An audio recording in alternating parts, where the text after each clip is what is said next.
Show you how to fix the waterfall valance. This is the, when you open it, this is one of it.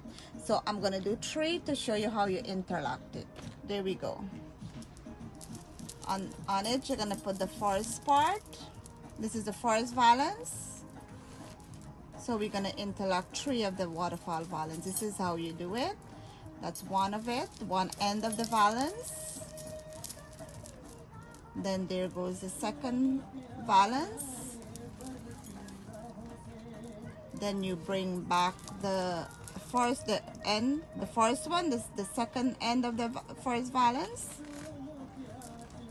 to make it the waterfall. There you go.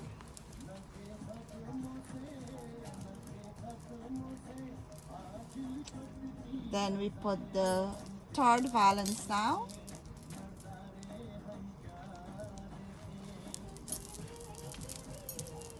And then we bring back the second valance.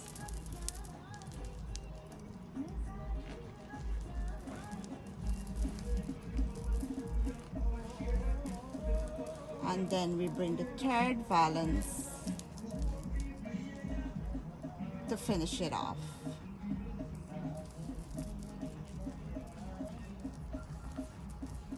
And that's how we interlock the 3 valance together, and that's the effect we got.